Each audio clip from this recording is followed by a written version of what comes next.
Hürmetli vatandaşım, bu haftalık leksiyemizle başlayımız. Leksiya birinci. Jungo tinç yol bilen baş götürmeydi. Jungo bilen Amerika çokum bir meydan oyaş kalıdı. Mavzulu haber 3. ayının 30. günü Dovitor bitede ilan kılındı. Haber mundaq başlandı.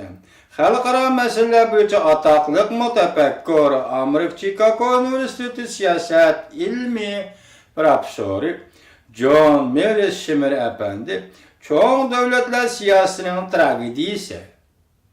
Mavzuluk yeni neşri kılıngan kitabı da kişini çöçtüdüğün bir gapni kıldı.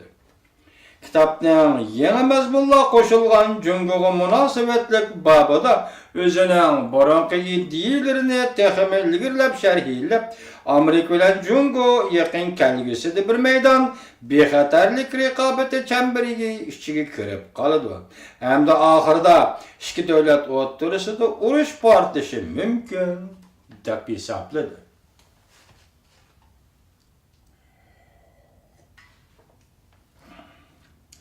Yaponiya olimlari Torbekiti 3. ayının 29. günü haber kılıp, John Meres Şimir Efendi, Jungo bu devletden halkarada hükümetsiz halette mevcut bulup duruşunun en yaxşı usulü Asiyada zümrüt devlet buluştur dedi dep görsetdi.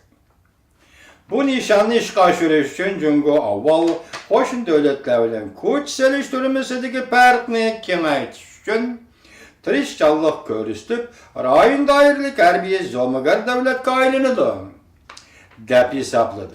Onundan başka o yana Jungo Amerika'nı Asya'dan kollap çıkarışkıp orunu dep hesapladı. Meres Şimir Efendi'nin iddisi tahlil kılgan Yaponiya alimleri, Meres Şimir Efendi'nin korkunçlu kıyaslarının en mühim sebebi rayın karakterlik zomagarlık Jungo'ga intayin zor menfaat elip kilidi dep qarashdan ibaret.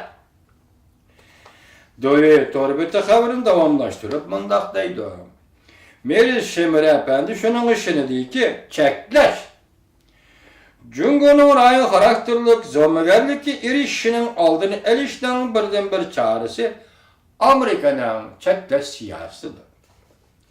Amerika'nın Jungo'nu çekleş siyasi hoşun devletler bile Amerika'nın ittifak kuruşudan direkt biridir. Lekin Meres Şimir Efendi çekleş növbeti ciddileşken Amerika Jungo münasebetinin en ahiri bir vasıta tokunuşka berip yetişini tosop kalalmaydı. Dep görsetti. Bunun bir sebebi şu ki deydi Meres Şimir Efendi. Dikkat vatandaşım. Jungo'nun aziz koşunlarının en küçük muddası Jungo teximi küçüyüp ketmesden burun hazırla krizis peyda kılıştan ibaret. Meres Şimir Efendi mundaq görsetti. Yukarı sebeple Amerika'nın Jungo bilen tokunuş gelip bardı. Onundan başka devleti okşaşlı mevcut bulup durgan kudretlik milletçilik iki taraftan birbirine tehdit dep qarashini keskinleştirip yitidi. Kısıkça iki taraf nait keskin bexatarlik rekabet elip barıdı.